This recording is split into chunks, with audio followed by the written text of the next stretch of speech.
How's it going, everybody? My name is Cole. Today, Alex and I are going to be installing this KNK Brass Axle Truss piece on Alex's SCX10 II Jeep Cherokee Edition. Let's get into it.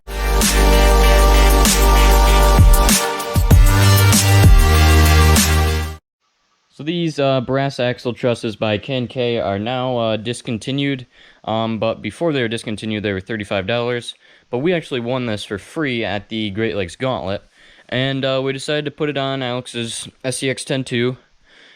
It was definitely more complicated than we originally thought it was going to be, but it does add 61 grams of weight down low, which is nice. But it definitely requires a lot of modifications that it doesn't necessarily say you need.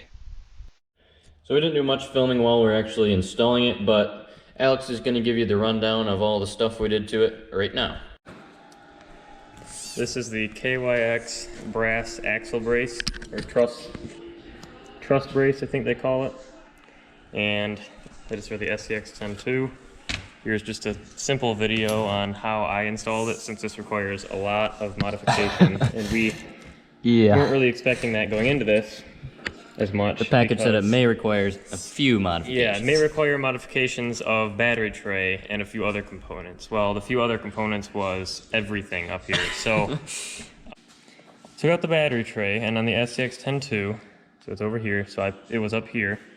And that was supporting these shock towers, and these are stock plastic shock towers. And so I took nuts and the stock bolts, through here, and I just bolted those up that way. And then you can't use a panhard bar on the stock mount with this setup. It just doesn't work whatsoever. It hits right there. It hits, and then you can't get the link through there, obviously, servo's there. And so it's a 3-link from the factory, so I took another link that was the old steering link from down there to up to the servo back when it used to be up here. And I just extended the links out like crazy to be a temporary fix for now. And it seems to work. I mean, this is a pre-run test. Yeah, we're going to go out and test it in a second. Yep, and we might give you an update on that. But it's the same as the other link. I mean, we've got it's just a 4-link up front now, so it's technically also a 4-link conversion, which is nice, because there's no more of the panhard, which used to hit on the pumpkin, the diff pumpkin, and it wouldn't give you full travel of your suspension. So that gets rid of that nasty thing. So now we have no more axle wrap either. It's just my ball joints are bad. The steering link was off an Exceed RC truck that we just made work for now. I bet it's that rear end. Hey! Oh, no. I took that steering link off of there, and I used whatever brass spacer that is in between these 2 links here. This is a bushing off of a Traxxas Blast RC boat. I mean, it works, so I used it, and it was going to be temporary, and now I guess it's just on there. And that link was rubbing on my servo horn, so I took a link, and I took that off, and now it's a bent link that comes factory on the Exceed on a few of the links, but not this particular link, so I put it on here. And then there's a plastic bushing or spacer behind that, on that servo horn that keeps it from rubbing. And now that works nice, and I get pretty much a full range of steering on this thing. I mean, it's not perfect, but it never was from the factory. And now he's got a bunch of brass weight down low, Yep, too. we've got 109 grams, I believe it is, weight down here, which it's a lot. It's pretty hefty. We'll see how it performs on the trails in just a minute.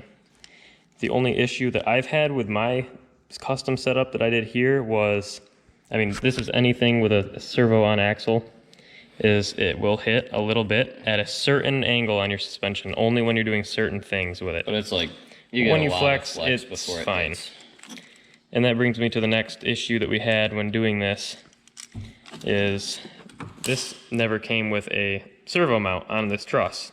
So we were left to create our own servo mount, because this is a normal servo and you're not going to go out and want to buy another one.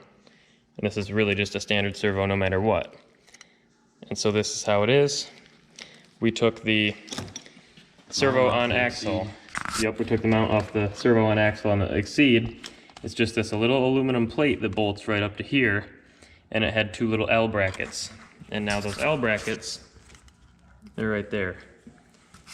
And all I did to this was I took it off the Exceed, and the bolt holes lined up perfectly on this. Yeah, that was kind of a... Yeah, so that was a coincidence. So if you end up doing this, you can either create your own, and make sure you countersink the holes because your servo has to sit flush on that plate. And that's why, now these holes that were tapped inside of this brass weren't very deep, so I had to create my own washer spacer to go in between that plate and the brass because they would bottom out in the hole.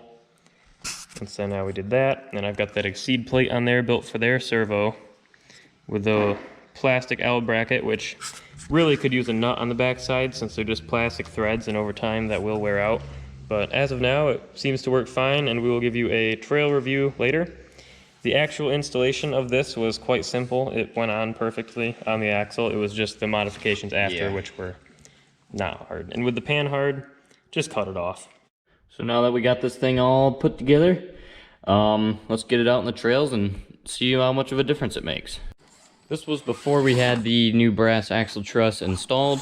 As you can see, it does struggle because it doesn't have much weight up front pulling it forward. This was after the brass was installed, and even though we did still roll it off the edge of the obstacle, it made it up the actual incline of it much easier. Setup. Seems to work alright. It's decent. Nothing great, but it works. With the new link set up, it does give it just a little bit more flex than it had previously. Last time Alex was coming up this part of the trail, he was spinning his tires like crazy. I was going fast too. Yeah. Now he crawls up it with ease. Get all the traction in the front now, and it pulls me right up. That brass helps a ton. I'll get on this one. Okay. So I spun tires on this last time. Now, I've got no issue getting up it. Yeah, I just walked up that thing. Brass doesn't. Sorry, I didn't have the best comparison clips out there, but you can definitely tell it makes a pretty big difference in how this thing handles.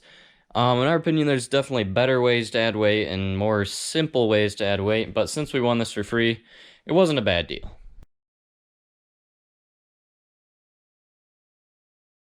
If you were struggling to install this part, hopefully this video helped at least a little bit, and stay tuned for more content of this truck in action. We do have some more videos upgrades for this thing coming soon, including this new Holmes Hobbies revolver motor, so make sure you subscribe so you don't miss it. That's going to about do it for this one, guys. Catch you next time. See ya!